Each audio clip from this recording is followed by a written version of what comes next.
Para mí es un privilegio estar una vez más con gente del departamento. Ustedes saben que soy un gran fan de la producción animal y es desde esos ojos que quiero dar hoy la charla, ¿no? Es decir, no incursionar en la biología molecular, sino incursionar en la aplicación, hacia dónde vamos, lo que se viene. Y lo que me gustaría hacer, sobre todo, es hacer de abogado del diablo, ¿no? Voy a ser un poco crítico de todo lo que hacemos, porque nosotros como científicos realmente somos muy optimistas y creemos mucho todo lo que nosotros hacemos. ¿No? Somos grandes fans de nuestro trabajo. Y más, en nuestros países no podríamos hacerlo si no tuviéramos esa confianza de que vamos a salvar el mundo con una nueva tecnología. Ahora, no siempre es así, ¿no? Y en ese sentido les quiero contar. A veces llega tarde. Este ternero yo lo presenté hace muchos años cuando Fito me invitó a dar un seminario en el departamento y trabajaba en el IBIME. Fue el primer ternero de probeta que nosotros generamos. Y fue 3 meses después nació que el primer ternero de Brasil, y que Brasil se transformó en una gran potencia ya por el 2003. Pero el tema concreto es que pasaron 25 años y en los últimos 3 años esta tecnología, esta es la forma de producir in vivo embriones y esta es la forma de producir in vitro embriones, y recién en los 3 últimos años superó no solo a nivel nacional sino a nivel mundial y se transformó en una tecnología de primera, ¿no? La tecnología de reproducción asistida más utilizada, que ahora está colaborando mucho con el progreso genético.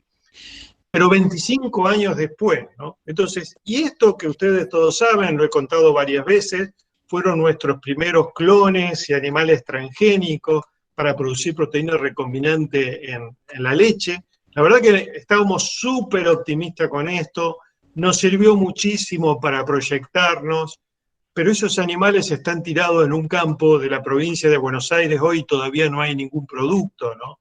Entonces uno ya tiene como la vista y el sentido, que por supuesto me puedo estar equivocando, pero me gustaría compartir y discutir con ustedes sobre el desarrollo de esta tecnología. No quiero ser críptico para nada, no quiero empezar con moléculas ni nada por el estilo para no asustarlo, pero voy a dar 2 o 3 cositas mínimas y de una forma hasta tal vez inexacta, pero para que sean comprensibles. Pero hay varias formas de realizar la edición génica. Las primeras en desarrollarse eran proteínas que reconocían la secuencia de ADN y con una enzima que cortaba el ADN, ¿no? Y se hacía una suerte de ensamble basado en la secuencia génica que permitía hacer cortes de doble cadena en sitios específicos. Y se llamaron zinc finger nucleasa o nucleasas dedo de zinc. Le siguieron a ellas, alguien que tiene un nombre realmente para asustar, pero que le llamamos TALEN. Las enzimas TALEN también cortan en forma específica, son más eficientes, fueron más fácil de ser hechas, pero todo eso se fue directamente superado por una nueva tecnología que es la técnica de CRISPR-Cas. Y tenemos a Rafael, que nosotros decimos nuestro gurú, CRISPR gurú, que con gusto seguramente en otra ocasión le va a hablar muchísimo de las CRISPR, aunque con sus variantes. A mí me gustaría decir que básicamente es una enzima, y esa enzima tiene la capacidad de unirse a un ARN muy especial que reconoce la enzima y que va a reconocer el ADN que va a cortar. Con eso uno puede hacer cortes muy precisos en lugares específicos. Ahora, ¿cómo hacemos el delivery? ¿Cómo introducimos un cambio genético fundamental en un animal que se transmita en las siguientes generaciones? Bueno, hoy hay 3 formas, estamos trabajando en alguna otra, pero por ahora nos reservamos la sorpresa. Básicamente, una de ellas es la modificación de una célula somática, generalmente la de un feto. Tomamos un cultivo celular, la tratamos introducimos la proteína que recién le mostré, que es la Cas9, con el ARN guía, que es la otra sección, aunque hay ensambles así un poquito más complejos o hay tendencias diferentes actualmente, pero bueno, uno se introduce en esos dos componentes que me faltó decirle. Esos componentes los podemos agregar como ADN, como ARN, o podemos agregar la proteína y el ARN. Eso nos gusta mucho, cada uno para sus aplicaciones. No me voy a perder en eso, lo vamos a dejar de lado, pero ustedes tienen el concepto ya cómo actúan. La cuestión es introducirlo en una célula somática, y la clonación lo que permite de una célula modificada poder generar un embrión que al ser implantado va a generar crías. Ya vamos a ver las ventajas que tiene esto. La otra posibilidad es hacerlo en eso que yo ya le había mostrado, que ya nosotros venimos haciendo, mejor no cuento los años, la fecundación in vitro. Entonces, con embriones de fecundación in vitro, ustedes pueden utilizarlo, y nosotros, y muchos, los autores de todo el mundo, están sorprendidos cuando se inyecta a esos cigotos generados por fecundación in vitro, uno puede producir los cambios muy puntuales. Insisto, vamos muy pronto a todas las aplicaciones, espero no perderlos ahora. La otra forma de producir es con los cigotos, es decir, de un animal. De hecho, hoy tenemos un equipo que está colectando los cigotos porcinos para nuestro proyecto de edición génica en cerdos, ¿no? Ya les vamos a contar un poquito más de eso. La otra forma que existe de introducir la modificación en un cigoto es por un pulso eléctrico. El pulso eléctrico que crea una serie de poros, y estos poros, bueno, van a permitir que ingrese el sistema CRISPR-Cas dentro del animal para hacer la edición génica. Y esto es lo único, a ver, salvo esta tablita, ya después largamos con todas cosas que están mucho más asociadas a la producción animal que a la biología molecular. Como nuestra especialidad es justamente producir embriones en el laboratorio, y los producimos por clonación, los producimos de fecundación in vitro o como cigotas, tanto los cigotas como los producidos in vitro pueden ser o microinyectados o introducidos por electroporación. Esto que ustedes ven acá son los pocitos que crea un pulso eléctrico, que tienen un tiempo de duración de microsegundos, y por el cual puede ingresar el sistema que va a producir el cambio genético. Cada uno de los sistemas tiene ventajas y desventajas. Clonar es difícil aprenderlo, clonar requiere equipo costoso. Para microinyectar, nosotros hemos hecho microinyecciones en otros trabajos en el pasado, en que ahorramos parte de los equipos, sigue siendo un poco costoso, sin embargo, requiere un poquito menos de destreza. En vez de 5 meses de entrenamiento, tal vez 1 mes de entrenamiento. Y la electroporación lo puede hacer cualquier persona que está trabajando con embriones de fecundación in vitro, y, bueno, obviamente tiene ventajas, y el equipo es menos costoso. Puede uno usar un equipo para electroporar que sale de $20.000 a $30.000, pero hay gente que tiene resultado también con equipos que salen $5.000. El micromanipulador, para tener una idea, el microscopio es caro, más de $20.000, y todo el sistema puede llegar a andar y rondar en los $60.000, ¿no? Después, el grado de dificultad, tienen acá el tiempo. Uno se pasa horas clonando. Si uno toma la globalidad del proceso, a veces más de 13, 14 horas, son jornadas, digamos, agotadoras. La eficiencia, sin embargo, de la clonación, de la edición, es alta, porque uno puede partir de una célula que seleccionó, que sabe que está realmente editada.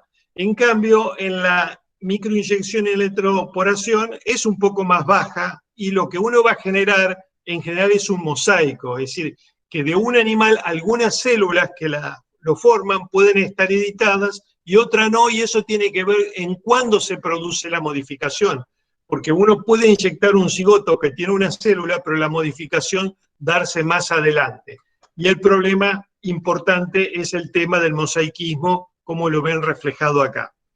El problema es que la clonación, la mayor parte de las preñeces se pierden. y que los animales nacidos puedan nacer con problemas. En cambio, las otras tecnologías no. Y para el caso de las especies politocas, como el caso de la cerda, tiene la desventaja la clonación, que siempre va a producir un poquito menos de cría y probablemente algunas crías con problemas. Perdón, esta es la última slide difícil para los no moleculares, pero básicamente cuando uno corta una cadena de ADN, bueno, puede de alguna manera repararse sin que haya ninguna complementariedad, o lo que uno puede hacer es usar como un molde que haya una cierta homología que va a favorecer la reparación. Nosotros, y eso nos sentimos muy orgullosos con Rafa, y sobre todo por nuestra becaria de esos tiempos, o ya era postdoc, creo, que ahora está en Stanford, lo que nosotros logramos es usar, introducir una nueva secuencia, hacer lo que se denomina gene targeting, pegar en el blanco, cosa que era algo que nosotros soñábamos desde que vino Rafa a trabajar con nosotros, porque significa ni más ni menos que si uno quiere meter un gen, uno lo puede poner en un lugar específico. Y por ejemplo, si ustedes quieren que se produzca algo en la saliva, pueden poner una enzima nueva dentro de los, siguiendo, digamos, al promotor y usar los promotores del propio animal.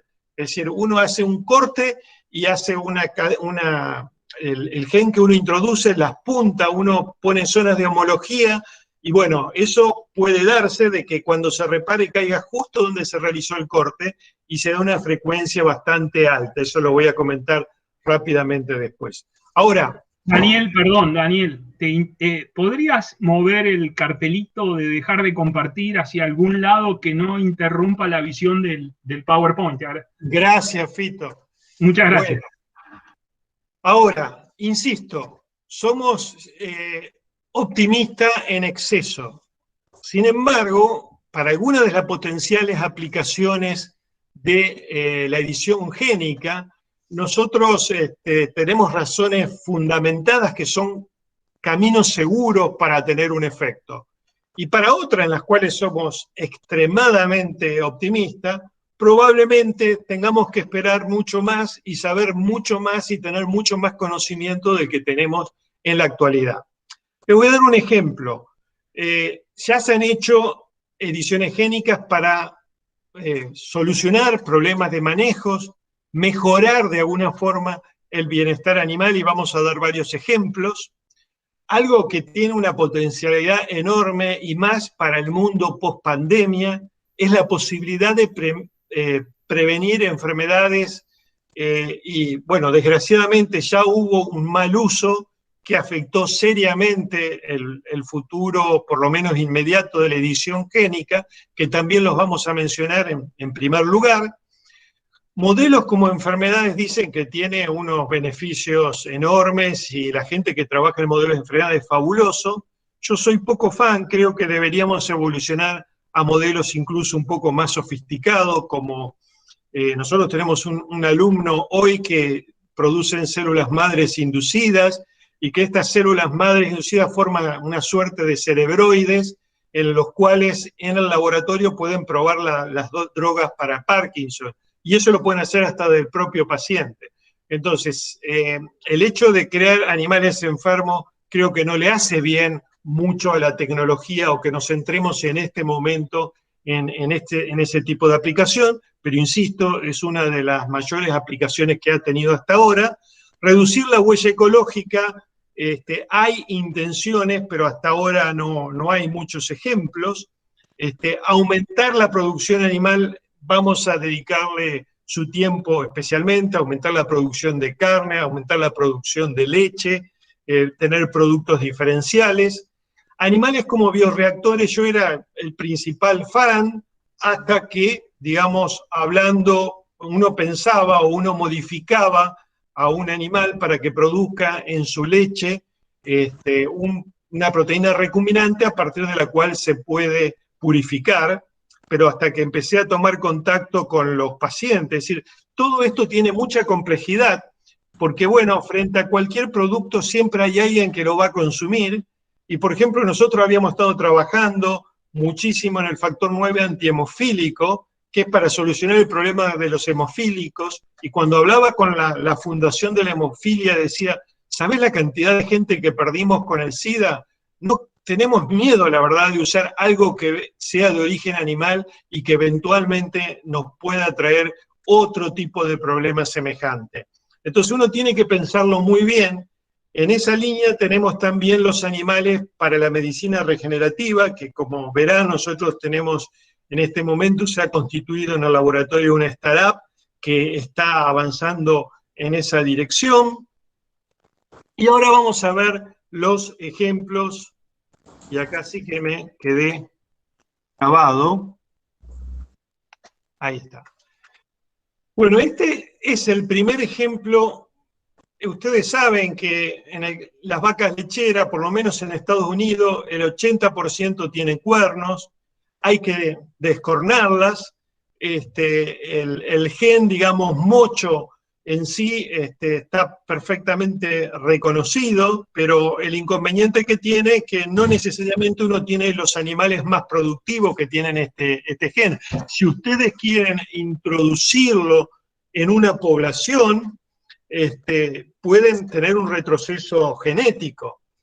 Entonces, hay una empresa, Recombinetics, y vamos a hablar después, porque nos trajo problema este animal, pero el hecho concreto es que sacaron animales mocho haciendo una introgresión. En este caso no solo hicieron el corte, sino que en el sitio de corte, donde se encuentra secuencias relacionadas a la producción del cuerno, se reemplazó con el gen, con parte de la información de los polen, ¿no? Pero bueno, es un hecho, nació. ¿Y por qué el bienestar animal? Bueno, porque no hay que cortarle los cuernos. En algunas especies, como en el caso particular de los búfalos, donde a veces trae muchísimos problemas, sería maravilloso. Y la verdad que uno no tiene un gran pool de estos animales que no tienen cuernos, ¿no? En relación a otro de los genes que más se ha avanzado relacionado a la termorregulación es el famoso gen SLIC. El gen SLIC se encuentra en las vacas europeas Cenepol y les da ventajas para crecer en los trópicos. Les permite de alguna manera funcionar bien bajo condiciones de temperaturas tropicales. Ustedes saben que las razas europeas no les va muy bien en los trópicos, sufren, se vuelven letárgicas, por supuesto además son sensibles a los parásitos, tienen montones de problemas. Ahora bien, no solamente esta empresa Recombinetics se ha asociado con Brasil, han estado también acá en Argentina y de hecho tienen como una suerte de sociedad con uno de los grupos que se encuentran en Argentina, que constituye un exalumno de nuestro grupo, y financiado creo que por la propia Fundación Gates, porque ven con perspectiva que este gen puede ayudar a producir razas europeas en zonas tropicales. Es interesante saber que lo que tiene esta especie es una mutación en el receptor del gen de la prolactina, y hay otras razas que se encuentran presentes en Latinoamérica, como caroro, el limonero y caracú. Yo no las conozco en particular, pero son todas razas que tienen mutaciones diferentes en el gen de prolactina. Pero bueno, está estudiado, incluso existe una patente y ya han nacido animales con este gen. Y acá es donde yo coincido con Fito, o por lo menos con algunas charlas que nosotros hemos tenido, en la cual, digamos, se suele pensar a veces que una adaptación o un cambio genético, digamos, puede hacer, digamos, que un animal solucione todos los problemas. Este slide tengo que agradecérselo a Luis Sergio Camargo, que participó en la sesión que tuvimos con el Cabio esta mañana, y lo presentó y me pareció fantástico, ¿no? El hecho de adaptarse a los climas tropicales, estos son algunos de los factores que se han visto asociados con, digamos, la resistencia. Entonces, yo creo que a veces no hay que tener un exceso de optimismo, porque probablemente un animal para adaptarse perfectamente no necesite un solo cambio, que sí, los animales estos tienen la piel más brillosa, tienen una adaptación para tolerar más el calor, pero aparte seguramente hay montones más de cambios que a lo largo de los años se han incorporado y es lo que les permite.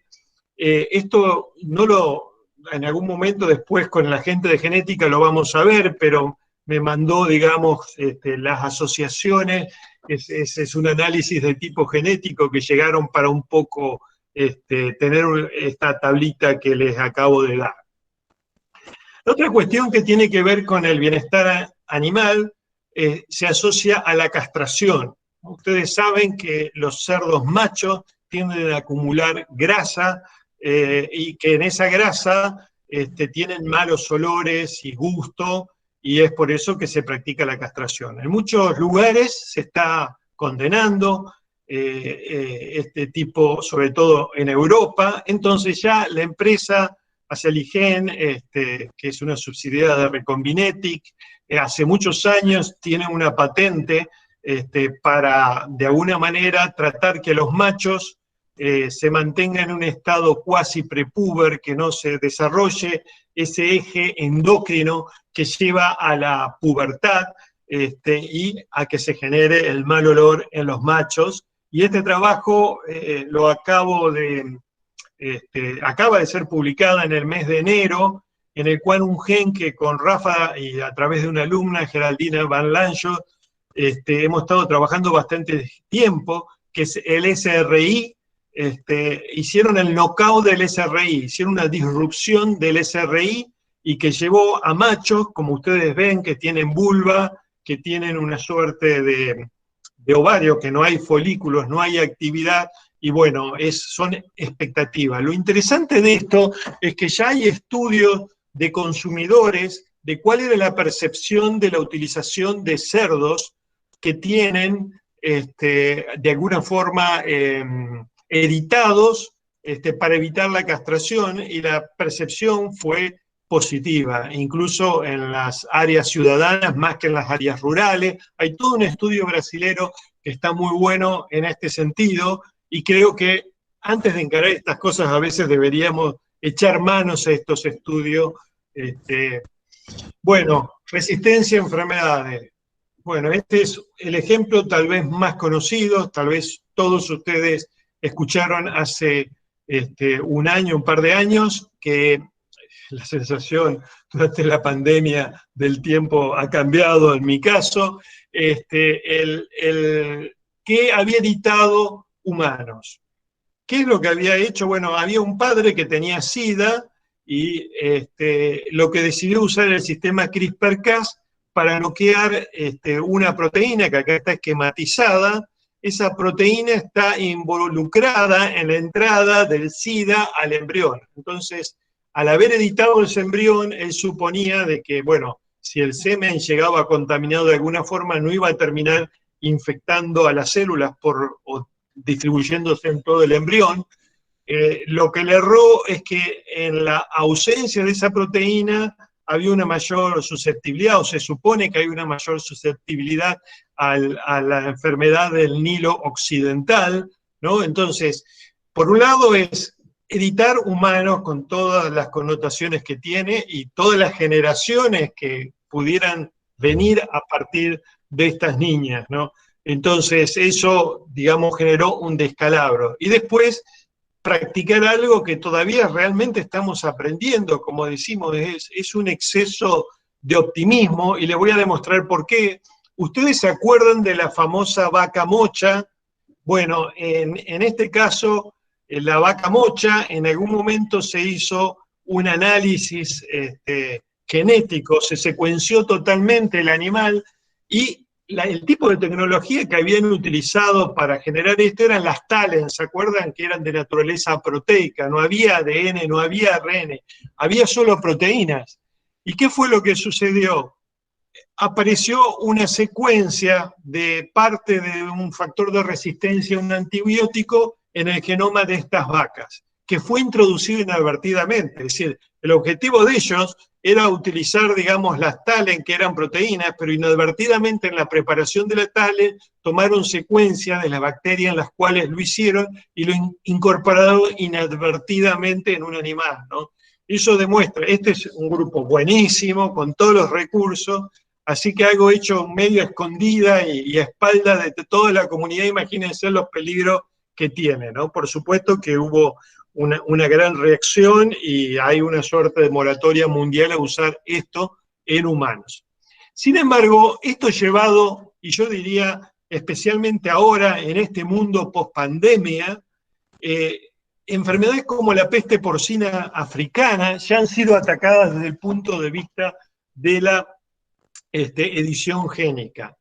Y en el caso de los cerdos, tienen al jabalí, que están extremadamente emparentados, y hay un gen RELA, que es un factor de transcripción, que en presencia hay una sobrereacción cuando se encuentra el virus de la peste porcina africana y tiene un efecto inmune devastador, ¿no? Entonces, lo que se ha hecho es una introgresión de las secuencias que tiene el jabalí al cerdo doméstico.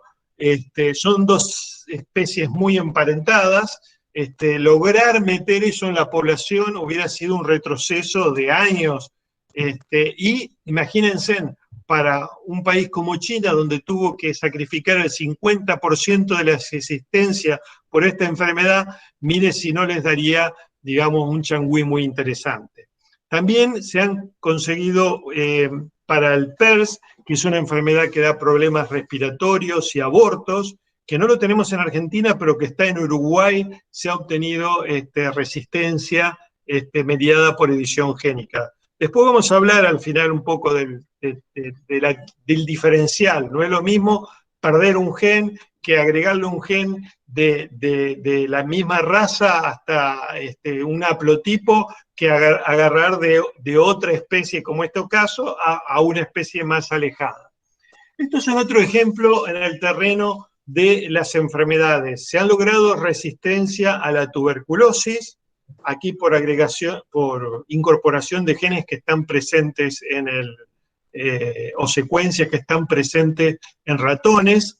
Esto, digamos, es lo que yo les decía, es decir, la percepción puede ser muy diferente, pero en este trabajo, donde se utiliza la antiguamente llamada pasteurela hemolítica,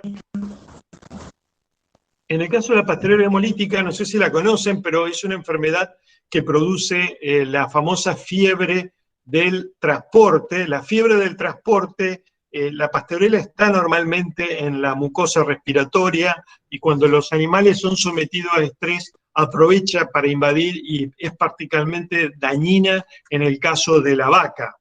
Y es dañina porque tiene una leucotoxina, es decir, una toxina que afecta a los glóbulos blancos, y se une a un componente molecular, el CD18, y eso desencadena la destrucción de glóbulo blanco, ¿no? Y esto se debe a que se dé en esta especie porque hay un pedacito que en la mayor parte de las especies se pierde, pero en el caso de los bovinos no. Es decir, y la leucotoxina aprovecha para unirse, digamos, a esa porción que no pierde la vaca. Entonces lo que hicieron estas personas, lograron, digamos, clivar la proteína, generando animales que son resistentes.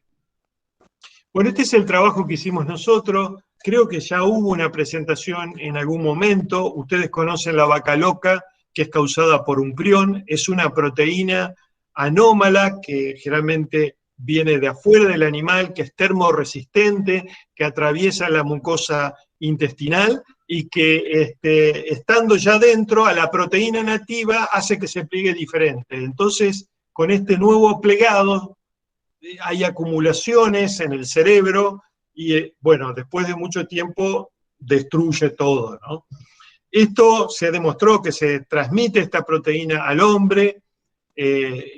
Los priones, primeramente aislados, o no primeramente aislados, los priones se originaron de ovejas. Los priones fueron en los alimentos que se le daban a las vacas, con harinas de ovejas, terminaron incorporando el prión y teniendo el problema, y lo que se demostró, una asociación con la enfermedad de Creutzfeldt-Jakob, que es un padecimiento humano, lento, que lleva a la muerte, bueno, el tema concreto es que puso un cimbronazo enorme, sobre todo en Europa, hasta que se comenzó a testear y se pusieron todas las condiciones para evitar que este problema se volviera a ocurrir. Con Romina Bebacqua y Rafael, lo que nosotros hicimos es el knockout de este gen, eliminamos este gen, pero aparte tratamos de hacer no solo el CAT, el cortar, que es lo que tienen estos sistemas CRISPR, sino de poner las dos zonas de homología en un gen que tenía color y tratar de insertar, es decir, tratamos de hacer un cut and paste. Y bueno, terminamos produciendo los embriones que habían incorporado y en el lugar del genoma que nosotros queríamos. Y ustedes dirán, ¿para qué hicimos el cut and paste? Bueno, hay variantes reconocidas. Hay una enfermedad en humanos que es el curú. El curú se caracteriza por afectar y destruir. Generalmente se da en pueblos que son caníbales y tenían una suerte de canibalismo tribal hasta ya por el 60 en Nueva Guinea, que cuando se moría un familiar comían una parte. Y hubo una verdadera epidemia en algún momento que había más de 6.000 casos. Esos 6.000 casos no era porque no los hubiera antes, sino porque la gente empezó a vivir mucho más con las mejoras que con las vacunaciones, con el estándar de vida y todo eso.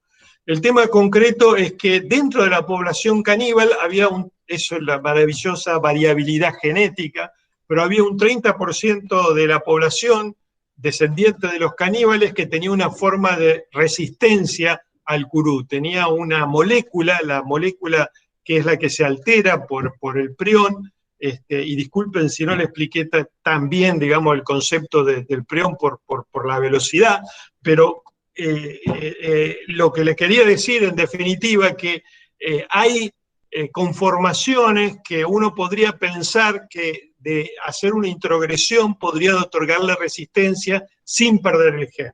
Lo que nosotros también pensamos que la pérdida del gen hasta ahora no hay efectos reconocidos importantes, pero yo tengo mi escepticismo porque es un poco controversial. Bueno, el otro ejemplo que es el caso de la miostatina, ¿no? La miostatina es un componente que participa, hay células que se llaman mioblastos. Los mioblastos en un momento del desarrollo se fusionan cuando aparece la miostatina y ahí se conforma la fibra muscular. En ausencia de la miostatina, los mioblastos continúan dividiéndose y se produce una fusión mucho más tardíamente, por lo tanto termina habiendo muchas más fibras musculares, ¿no? Esta mutación existe naturalmente en la raza belga blue. Hay otras razas que también suele aparecer, y de hecho, por ejemplo, en Brasil tienen un rodeo de Nelor en los cuales tienen la mutación natural, y la verdad que la carne, la terneza no es, al contrario, es un poco mejor, y el problema es que, bueno, en el caso particular de la vaca es que desarrollan grandes masas musculares, son como una suerte de patobica, y como ustedes ven, estos son el trabajo inicial pionero, y esta mañana tuve la suerte de compartir un rato con ella, es Martina Crispo, que en conjunto con su esposo en Uruguay crearon la primera oveja. Miren todos los animales que se han producido con diferentes grados de... Cada uno de estos son diferentes autores, diferentes especies. El tema concreto es que la miostatina le ha interesado a muchísimos grupos.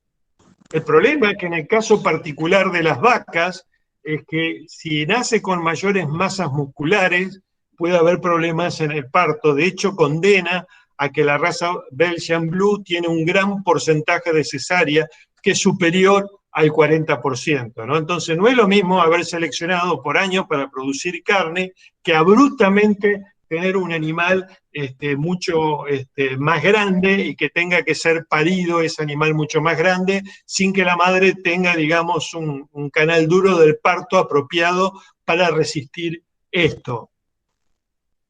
Bueno, es interesante, las ovejas no le dio un problema en el parto, nacieron naturalmente, pero también discutíamos, y yo quedaba como maravillado esta mañana, porque, digamos, ellos transfirieron 2 y 3 embriones, entonces eran más de un animal que nacía de una oveja y probablemente competían y por eso no eran tan grandes al momento del parto. Entonces, frente a cada problema que uno a veces se encuentra, siempre hay medidas de manejo que podrían favorecer o facilitar, pero bueno, a veces la tecnología requiere una cierta maduración para alcanzarlo. Este es otro ejemplo que a mí me fascina, no sé si por ahí anda nuestro amigo Alejandro Gibbons, ojalá que sí, pero se ha demostrado que el knockout del FGF5 produce que la lana sea mucho más larga. Incluso se ha visto en algunos casos que, como veremos en otro trabajo, en que aumenta la cantidad de folículos secundarios. Bueno, ustedes saben que el pelo tiene diferentes fases. Yo estoy medio olvidado, creo, el catágeno era la parte de involución, el anágeno creo que era el principio, y justamente el FGF5, bueno, de alguna manera lo saca de esa etapa de crecimiento. Entonces, digamos, el hacer knockout de esta proteína favorece que estos animales tengan una lana mucho más larga, ¿no? Entonces se hizo en cabra, se hizo en oveja, y lo que me resultó como muy simpático como trabajo, esta es una raza china local que nunca fue seleccionada y a las cuales se le hizo la mutación de la miostatina, es decir, se le eliminó el gen de la miostatina, no tiene nada nuevo, sino que perdió el gen de la miostatina, y además de eso se le eliminó la expresión del gen de FGF5, con lo que pasaron a tener de un animal que nunca fue seleccionado, un animal un poco más interesante que el inicial. Bueno, ya acercándonos a la parte final, las leches es un tema, la leche. Yo cuando vine a la Argentina hablé con diferentes industrias lecheras, y decía, mirá, la leche es lo más sagrado que hay, es lo más puro y debería ser así, ¿no? Ahora bien, nosotros hemos pensado, está bien, pero hay cosas que no son buenas en la leche, como las lactoglobulinas. Hay una parte de la población que está afectada, y sobre todo en bebé, que tiene daños severos por consumir leche de origen vacuno. Nosotros empezamos a hacer con el sistema Talent en ovejas, digamos, intentando desarrollar ovejas hipoalérgicas, y si bien fallamos en tener un nacimiento, nosotros queríamos dos cosas en ese caso. Queríamos eliminar el gen de la lactoglobulina, pero queríamos poner en ese lugar un gen nuevo que se expresara, el factor antihemofílico 9, para tener una proteína recombinante en la leche. Bueno, ese fue. De manera tal que si fallábamos en la inserción, por lo menos íbamos a tener una vaca hipoalérgica. Pero bueno, otros autores para esa época produjeron el animal nacido sin la lactoglobulina, y hay también ensayos en los que se ha introducido, se ha hecho una introgresión también de un par de enzimas que son esenciales en la formación de la melatonina. Hay, no sé si ustedes saben, leches enriquecidas en melatonina que están muy buenas para el momento de irse a dormir, ¿no? Entonces, bueno, la idea es tener un animal nutracéutico, que también son esas cosas, esos trabajos que cuando uno lo lee, uno ve, digamos, que es muy tibio lo que producen, pero como que la idea, digamos, está buena. Entonces, haciendo de abogado del diablo después, probablemente hacer un knockout tenga unas posibilidades económicas, pero agregarles cosas yo tengo mis dudas de que sea un camino en que avancemos mucho. Bueno, a mí me gusta la reproducción y hay genes que tienen que ver con la fecundidad, como el Borola y el GDF9, que han sido editados, tratando de hay razas de ovejas que poseen este gen que reproductivamente andan muy bien. Entonces se ha intentado hacer la introgresión, digamos, en ovejas de este gen y se ha logrado. Esto es simplemente yo cuando leí este trabajo me pareció tan interesante que cuando estaba organizando un congreso en Bangkok, en Tailandia, y tenía el placer de ir eligiendo de quiénes querían dar una clase, dije, esta persona, y era John Otley.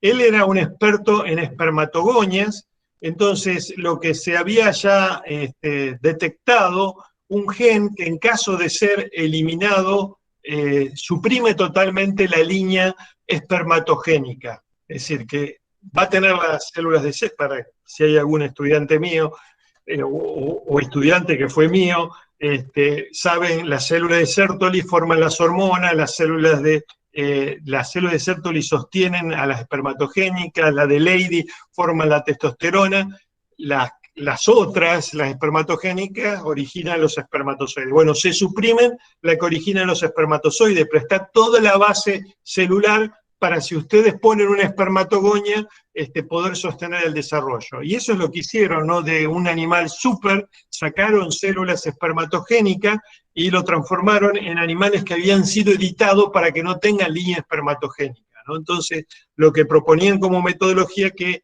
incluso sin inseminación artificial, estos animales que el testículo se colonizó con las gametas provenientes de un toro superior, se podría reproducir, ¿no? Yo no lo veo tanto para el caso del bovino, pero para el caso particular del cerdo, me resulta muy interesante porque la inseminación artificial en el cerdo no es tan eficiente como en el caso del bovino. Bueno, y llegamos a nuestro tema en casa, que yo no voy a extenderme mucho porque lo que yo espero es que Rafa, que Laura ya le ha dado un seminario, pero siguiendo en la línea de tratar de obtener resistencia a enfermedades, una de las mayores limitantes de usar como donante de órganos a un cerdo es que hay ciertos virus endógenos que están presentes, un gran número de copias, que se llama PERV, es un retrovirus, tan incorporado al genoma, y el gran temor es que salte del genoma y si uno recibiera un órgano de un cerdo, digamos, estos virus del cerdo terminen afectando al humano. Estos son dos trabajos, el primero de ellos se eliminaron está incorporado un montón de sitios, más de 60, y de un solo saque usando, como la secuencia es la misma, pero de un solo saque usando el guía y la Cas9, se logró eliminar la capacidad por lo menos de saltar, de salir de esos virus, y también se han producido en China, digamos, cerdos en que se eliminó el PERV. También hay líneas que no tienen el PERV, ¿no? Bueno, esto es lo que le va a contar en algún momento. De hecho, se ha constituido una startup en la que participa Rafa, Lau, Gastón y Olinda, y en esta empresa que se llama New Organ, ya le voy a mostrar el logo, lo que pretende es, o ha tenido financiamiento para eliminar ciertos residuos glicosilados que se encuentran en la superficie y que cuando uno es compatible, digamos, un corazón de cerdo con un humano u otros órganos, un riñón de cerdo con humano. El problema es que uno se enfrenta, cuando se hace esto, es que generalmente hay una reacción hiperaguda del organismo que lo destruye, ¿no? La primera vez, y para mí es un momento muy emocionante, siempre lo cuento, quien nos comentó esto fue Favaloro, y él nos sugirió hacer este proyecto, como saben, muchísimos años atrás, y la verdad nosotros éramos optimistas, no salió el proyecto, no lo hubiéramos podido hacer, ese es el falso, el optimismo que a veces nos traiciona, ¿no? Creemos que podemos hacer cosas que no teníamos las herramientas, pero estamos seguros que con las herramientas CRISPR pueden ser hechas hoy en día. Hay muchas otras modificaciones, pero lo vamos a dejar para una presentación en otro momento. De todas formas, bueno, esto es lo que yo le digo, es algunos resultados preliminares muy estimulantes, y ahora deben estar acá, ustedes ven a Olinda y Laura, y también Federico Alegroni, que es un nuevo integrante del grupo, digamos, yendo en este caso, pero así deben estar volviendo, y tenemos mucha incertidumbre, trayendo los cigotos para ser editados de animales de chanchas que fueron superestimuladas y que le colectamos los cigotos. Finalmente, ya estamos en el último par de slides. Hay una tecnología que yo... Daniel, perdona que te interrumpa, vamos 45 minutos. Bueno, faltan 2 slides. Listo. Otra tecnología que es posible, gracias por avisarme, se conocen genes que evitan la formación de órganos enteros. Y los órganos que se saben que se pueden evitar es el páncreas, el hígado y el riñón. Y lo que se ha visto que en un animal que no tiene capacidad de formar un órgano, si uno forma una quimera, si uno le agrega células totipotenciales, incluso de otra especie, estas células pueden ir y colonizar ese órgano. Entonces, bajo esta hipótesis, uno podría usar, y ya se ha hecho, células humanas para colonizar células de cerdo, y con el páncreas ha funcionado. Hay toda una revisión muy interesante que acaba de ser publicada por Arabelli con este sistema. Bueno, para finalizar, el último slide es, nosotros casi siempre para todas estas tecnologías hay consumidores, y por lo menos para la parte de producción animal tenemos que saber que los consumidores quieren mejorar el bienestar animal. Creo que eso cada día es más patente. Quieren seguramente reducir la cantidad de antibióticos y medicamentos, que los alimentos sean seguros y nutritivos, y sobre todo quieren prácticas muy sustentables. Yo pienso que sería lindo en este momento inicial en que digamos cómo va a juzgar la sociedad una tecnología que yo creo que es prometedora, o por lo menos espero haberle mostrado algunas de las posibilidades que tiene para la producción animal. Qué lindo sería, digamos, ir en dirección que nosotros nos vamos a generar una reacción global negativa y que eventualmente puede llegar a ser usadas que otras, digamos, alternativas que son más salvajes, ¿no? Como la de este señor que se dedicó a mejorar genéticamente humanos, ¿no? Bueno, desde ya, muchas gracias y, bueno, abierto a las preguntas. Bueno, muchas gracias. Muchas gracias, Daniel. Pablo, ¿querés coordinarlo? Tranquilo. Bueno, sí, un aplauso. Para las preguntas, no podemos usarlo de levantar la mano porque somos un montón, pero pueden pedir la palabra por el chat y hacer la pregunta en el micrófono.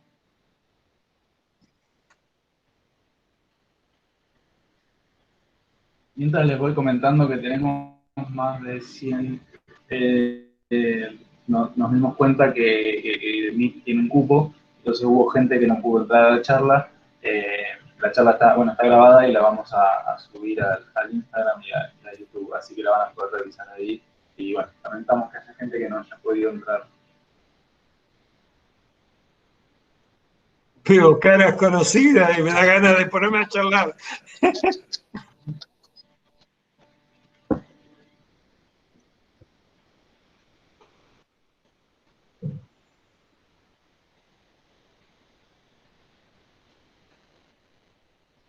Daniel, te preguntan, Daniel, muy buena tu charla, ¿podés comentar algo del tema de legislación en Argentina? Bueno, en relación a la legislación es una de las más avanzadas y más pro edición génica, ¿no? Y eso creo que nos puede beneficiar profundamente en el sentido de establecimientos de empresa y personas que estén dispuestas a invertir. Esto tiene como una larga historia, no es una cuestión de un día, y es una cuestión de varios gobiernos, en el sentido de que para Argentina fue, es decir, con todo lo negativo que tiene, convengamos, yo no soy un defensor de los transgénicos, pero la soja transgénica nos permitió salir de la crisis anterior y hubo un momento que estábamos realmente bien, que yo nunca vi a lo largo de toda mi vida. Entonces, en algún momento, el ministro de Economía la Baña, en la época de la Baña, y con el Ministerio de Agricultura, no había Ministerio de Agricultura en ese momento, creo, pero se hizo como una reunión, digamos, en la sociedad, y se hizo en su momento una especie de programa que lo que pretendía era trascender y que fuera una política de Estado, ¿no? De ir a pro de la biotecnología, es decir, que todo lo que nosotros, viste, nos relegamos en otras áreas, digamos, para la biotecnología, favorecerla, ¿no? Y bueno, fruto de eso siempre la Conavia, en algún momento fuimos el segundo país del mundo en zonas cultivadas de soja, con lo positivo y negativo. En el momento fue re positivo. Con el exceso, bueno, ya es otra cosa. Pero bueno, el tema concreto es que eso es así. Y a mí me giraron, una de las reguladoras de Estados Unidos me giró hace poco la legislación americana para que la lea, incluso hay posibilidad de opinar. Ellos en este momento presentaron hacia la sociedad para que se hagan las críticas, y bueno, yo pienso que Brasil creo que está un poco alineado con nosotros en el sentido de ser bastante liberales, y Europa no queda muy claro, todavía no tengo muy en claro yo, no sé si alguien tiene acá en claro la dirección que está tomando, pero siempre lo más recalcitrante, ¿no? De que, bueno, no hay una necesidad tampoco, como tal vez podría haber en nuestro caso, de, bueno, de tratar de aprovechar todo lo relacionado a la parte agropecuaria o agrícola. Igual, Recombinetics, por ejemplo, vino a Argentina, habló con muchos, y lo mismo en Brasil, y lo que un poco le decían a Estados Unidos: si ustedes no hacen nada, nosotros nos vamos para allá, ¿no? Bueno, en el chat están saliendo muchas felicitaciones y agradecimientos por la charla. Juan Salerno, A mí me gustaría guardarlo, pero bueno, no, ahora... sí, después lo copiamos y te lo mandamos. Queda tranquilo, Daniel, que cuando vos pones a grabar, el chat se guarda con Word. Genial. Te lo enviamos. Acá una pregunta: ¿cómo crees que puede afectar la edición génica, específicamente en el caso del caballo de polo argentino, a la variabilidad genética de la raza?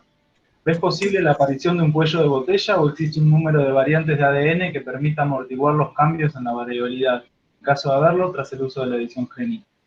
Bueno, yo siempre lo atesoro con mucho orgullo, ¿no? Cuando nosotros clonamos el primer caballo, y cuando nosotros anunciamos el primer caballo, me acuerdo que en algún momento hacen un reportaje en Crónica, en la radio de Crónica, y al rato aparece alguien y me dice: te acabo de escuchar en Crónica, y me acerqué a la facultad. Y yo iba: sí, qué bien, bueno, y me preguntaba, pero yo tenía otras reuniones, y dije: mirá, me encantaría hablar, pero no lo habían, pero si vení mañana hablamos todo lo que vos quieras, le digo. Era una persona, un criador de caballos de polo, y cuando le voy a pedir el nombre, digo: ¿cómo es tu nombre? Y me dije: soy Hegui, ¿no? Y yo digo: ¿tiene algo que ver? Bueno, era el que ganó 19 veces el Abierto de Buenos Aires, ¿no? Y bueno, vino al otro día y le digo: escuchame una cosa, me trajo la legislación de la Asociación de Polos. Y en la Asociación de la Legislación de Polo, estaba hasta prácticamente permitido y aparentemente influenciado por él, la transgénesis en el caballo, ¿te das cuenta? Era como que no era abierto, era súper abierto. Y eso se notó y coincidió con algunas personas bichas para los negocios, como es, aparte de ser el Maradona argentino, como es el caso de Cambiaso, él, Cambiaso, digamos, invirtió a los clones, y ustedes saben que grupos de clones han ganado el Abierto de Buenos Aires. Entonces, es una sociedad que tiene una gran demanda. Las dos empresas que están funcionando ahora de clones de caballo, les va muy bien, están a full clonando. Y dentro de esos, uno de los grupos, bueno, los dos grupos, tienen una base de haber estado haciendo algo de edición génica, ¿no? Entonces yo no descarto, y nosotros tenemos como grandes novedades o muy buenas noticias, pero bueno, hay que hacer los trabajos primero y ver las oportunidades que pueda tener para la facultad, pero el tema concreto es que yo creo que se va a dar todas estas introgresiones, que tenemos toda la tecnología, ¿no? Y lo interesante de nuestro grupo es que tenemos un grupo de biología molecular muy bueno, que es para este tipo de cosas el 75%, pero en el caso particular mío, tenemos, lo que venimos haciendo desde hace muchos años es tener todos los modelos animales, caballo, vaca, cerdo. A mí me parecía interesante, siendo una materia básica, digamos, tener seteado en todas las especies la posibilidad de hacer cosas. Y una de las cosas que se pueden hacer en todas las especies es la edición génica, porque los procedimientos son más o menos parecidos. Lo que se necesita es gente comprometida o interesado o inversores. Nosotros hasta ahora de edición génica en el caballo no lo hemos tenido, pero sin duda si los tuviéramos, creo que podríamos hacer algunas cosas interesantes, ¿no? Insisto, yo creo que lo más sabio sería pensar en resistencia a enfermedades. Ustedes saben que los caballos tienen enfermedades bastante bravas, ¿no? Una de ellas es la anemia infecciosa equina, y lo que fue malo para el SIDA, ¿no? Podría ser bueno, digamos, un approach semejante para los caballos. No tanto, yo creo que los caracteres genéticos, no hay que engañarse, es el falso optimismo de pensar, digamos, que una cosa te cambia un animal cuando, es decir, la selección natural, el animal breeding, vos estás seleccionando montones de cosas y vos seleccionás el conjunto. Es fruto de la simplificación científica pensar que cambiás esto y mejora, ¿no? Pero, digamos, yo creo que ciertas modificaciones podrían ser muy beneficiosas. Bueno, acá Seba Munilla te felicita y dice siempre llevándonos a la frontera del conocimiento. Y pregunta, ¿cómo crees que se tomará la sociedad y en especial los grupos más extremos que se resisten a la producción o a la investigación con animales el empleo de esta tecnología? Bueno, eso yo creo que está bueno, Seba. Yo pienso que siempre vas a tener grupos recalcitrantes y hay algunos amigos acá que han vivido episodios hasta violentos, y en mi caso yo mismo cuando volví a Argentina yo no me listaba en los teléfonos por miedo a las reacciones. En el caso nuestro, cuando produjimos el primer animal transgénicos, elegimos algo que significaba tener, nosotros calculamos 17 vacas produciendo hormona de crecimiento en la leche, ¿no? Y esas 17 vacas iban a suplir, en teoría, el mundo. Ahora están tirados en un campo, en Dolores, ¿no? Iban a suplir la cantidad mundial de una proteína recombinante. Y yo he estado con ONG, los directores de ONG de Argentina, en programas de televisión, y no hubo una sobrereacción, o he estado, me acuerdo que en el momento de la crisis con actores religiosos, etcétera, que decía, esto es algo hasta lindo en comparación de todo lo que le pasa a la sociedad en este momento, que es más o menos algo parecido a lo que nos pasa. Entonces, yo pienso que depende de las decisiones que los científicos tomen, eso es importante. Si es algo para el bienestar animal, para protección de una enfermedad, va a haber una reacción. Si es puramente para el aumento y eso se hace a costa de algo que afecte lo otro, ya es más complicado. Y lo que yo te decía es, a mí me interesó mucho una publicación en PLOS ONE en la cual evaluaban la percepción de los consumidores sobre la edición génica para evitar la castración, y no era tan mala, no era una reacción muy mala, ¿no? Entonces, pero acá justo me encontré con un colega del INTA al principio y que estaban comenzando a hacer ese tipo de estudios. Creo que es muy importante. Creo que, es decir, seamos sinceros, yo fui abogado de la transgénesis. Hoy no hay un solo animal, bueno, hay 3 animales que en teoría están produciendo proteínas recombinantes, pero hay un animal aceptado que es un pez, ¿no? Un salmónido, ¿no? Que crece muchísimo más, pero son contados con las manos los animales aprobados y que se comercializan, que son transgénicos o modificados o editados, contados con las manos. Si no queremos que se corra el mismo destino que con la transgénesis, deberíamos ser inteligentes, ¿no? De apostar, digamos, ser pocos ambiciosos. Ahora, lo que yo creo y que yo aprendo es que vos tenés que juntar un montón de actores en todo. Es decir, de hecho, nosotros, Rafa trató de hablar con el padre Justina y ver cuál era la percepción, que es ¿se acuerdan quién? Entonces, pero yo creo que si ustedes quieren producir un medicamento que es para los hemofílicos, hablen con la gente que tiene hemofilia, ¿no? Es decir, es decir, seamos poco soberbios, no sigamos con el hecho del doctor de antes que nos daba y aceptamos todo. Entonces yo creo que si vamos a hacer algo que va a ser, hay que ir con las sociedades de criadores, hay que hablar con ellos. A mí me gustó mucho cuando Heggie vino y yo vi de primera mano de que había ahí, digamos, un camino y es muy agradable, pero uno debería hacerlo sistemáticamente, sistematizarlo. Si está en una universidad y hay gente que está, bueno, ¿cuál es la percepción pública de esto? ¿Cuál es la percepción del consumidor? Si hay una escuela de agronegocio, ir y hablar con ellos, ¿no? Es decir, eso yo creo que son cosas que no estamos acostumbrados y deberíamos.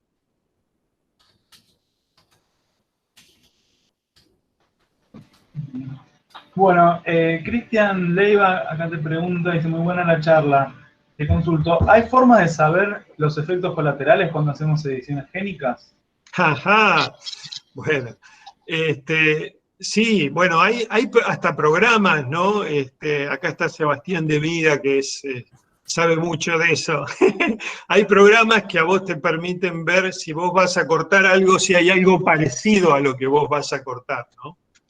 Eso es, entonces, y después que hoy cada vez sale menos secuenciar un animal. Es decir, en realidad la gente que descubrió que se había incorporado en estos animales mochos genes nuevos, en realidad lo hicieron con la misma información que había provisto la empresa. Es decir, fue un estudio informático. Se pusieron a buscar y apareció. Entonces, ustedes saben que Rafael seguramente puede decir mejor, pero debe andar en $3.000 secuenciar completamente un animal, ¿no? Entonces, menos. ¿eh? Que sale menos y debe ser por $600, ahora se menciona bien. Es como que hay una ley que cada vez va cayendo más. Es impresionante porque yo decía, sale 8.000 hace un tiempo, después viste 3.000. Me quedé. Entonces, imagínate si tenés herramientas, es decir, tenés ahí todo para estudiarlo. Tendrás que crear los programitas que te busquen cosas que a vos te podrían aparecer en función de lo que vos usaste o en función de lo que vos intentaste cortar. Así que eso se puede solucionar. De todas maneras, no quisiera irme sin decir que mi gran apuesta no es la edición génica. Mi gran apuesta, y con mis estudiantes, nos gustaría, en la medida, digamos, que nosotros desarrollemos el conocimiento básico para hacerlo, es, ya lo hemos hecho, trabajando con Rafa y con mucha ayuda de otras universidades y centros de investigación, porque todo esto es muy caro, pero nosotros tratamos de hacer edición epigenética. Ustedes saben que y más que epigenética, a veces tengo cierto prurito usar la palabra. Aparte de los cambios genéticos, hay cambios que tienen que ver con la acetilación, con la metilación, con un montón de cosas que no entendemos del todo bien, que hace que un gen se exprese o no. Por eso el ambiente es tan importante y por eso uno trata de discernir qué es lo que es la información de qué es lo que es la epigenética. Entonces, nosotros ya tenemos un trabajo publicado en la cual usamos un sistema CRISPR que reconoce el lugar, pero en lugar de cortarlo, lo que hace es enciende ese ARN, ¿no? Entonces, lo que logramos es que un gen que esté apagado se prenda, por ejemplo. Y en este momento estamos pensando, es decir, hay otra CRISPR que justamente la introdujo, bueno, no sé si ustedes supieron, pero nuestro laboratorio tuvo un pasaje corto, desgraciadamente para nuestro gusto, pero dejó mucho en el laboratorio. El caso de Federico Pereira Bonet con la empresa Casper, ¿no? Que hicieron un test de diagnóstico basado en papel, basado en el sistema CRISPR. Pero él usaba una CRISPR diferente, la CRISPR-13, y bueno, si quieren después se lo cuento, pero básicamente hay, dentro de las CRISPR-13 está la CRISPR-13D, que tiene la capacidad de destruir el ARN mensajero. Entonces, fíjate vos, tenemos herramientas para aprender un gen y tenemos herramientas para bajar los niveles de expresión atacando el ARN mensajero, ¿no? Hacer un knockdown. Podemos hacer. Entonces, todo esto a mí me parece increíble y a mí me gustan mucho los embriones. Entonces, nosotros ya empezamos a aplicarlo en embriones y en tecnología, pero con esta capacidad de electroporar para meter cosas en los embriones, nosotros pensamos que tal vez podemos hacer mejores embriones o de más de calidad sin producir una modificación génica, sino produciendo una modificación en los niveles de expresión. Bueno, por lo menos nos interesa jugar con ese tipo de herramientas. Bueno, bien. Por acá no aparecen más que comentarios de agradecimiento y de felicitaciones. Yo lo que voy a hacer es voy a dejar de grabar.